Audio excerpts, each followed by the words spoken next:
What's up, folks? Welcome back to Pub GPS. Today we're changing it up again and we're doing a little bit of story time. Because I figure, what better way to educate and slightly entertain than to embarrass myself in an attempt to share and educate. So today we're dialing back history.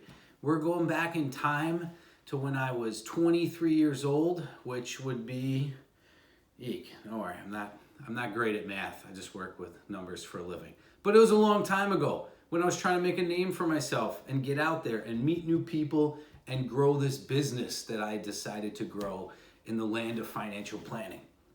Now, back then, one of the ways that you could meet new people when you're out of college and you're not from the area was to set up a booth.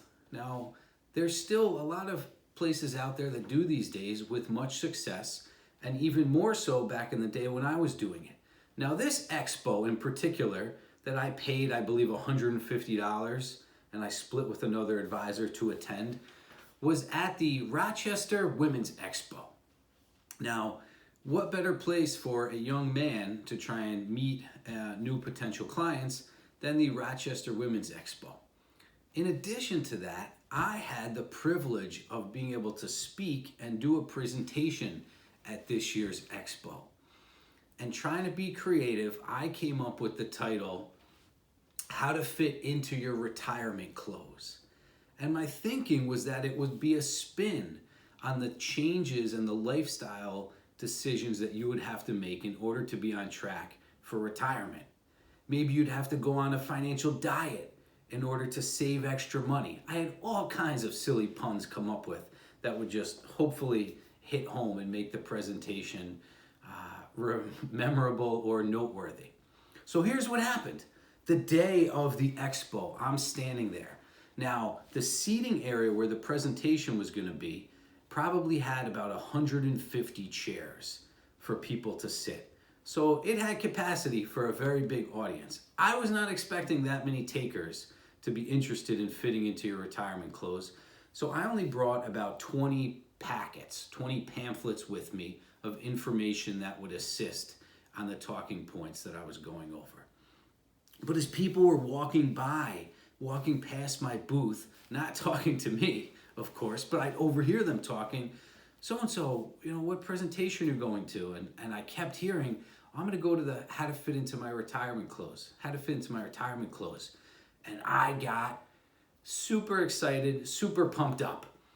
I couldn't believe it. I only had 20 pamphlets, 20 booklets with me. So I called my buddy back at the office and I said, listen, we've got a problem.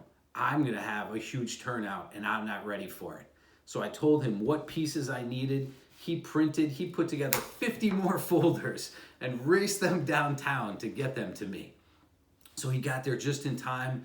We laid out another 50 on all of the chairs. And then I went back to man the booth until it was time for me to do my presentation.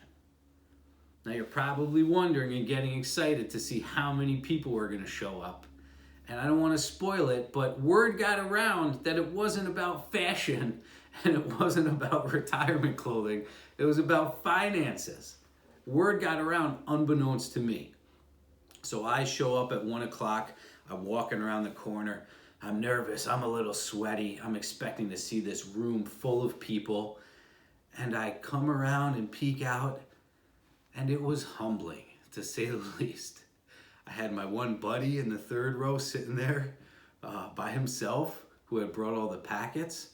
I had my parents, God love their souls, who were sitting in the front row, probably wondering what the heck on earth their son was doing for a living. And then I had a lady a little ways back who got up and left shortly after I came in. And then there was a lady like 15 rows back who was sleeping. I'm not sure if she went to the expo. I don't know if she even had a place to live or was looking for a warm place to just relax for a little bit. She did not leave, although her eyes were closed the entire time. So at this point, I didn't know what to do. I was extremely embarrassed and extremely uncomfortable, but I figured I'm here, I got a great presentation, I might as well deliver it to my parents, my friend, and that lady sleeping, And I gave that presentation my everything, as if I was not going to win, like, it wasn't Oscar caliber, but it was Golden Globe caliber, to say the least. And I did the whole thing, and I finished, and I wrapped up, and my parents, being ever supportive, said that was really good. People don't know what they missed out on.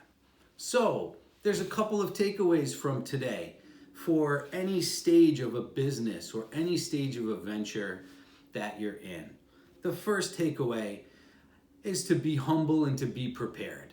I like to tell myself that on any other day, there could have been another 100 people there, maybe 200, and I should have been better prepared for it.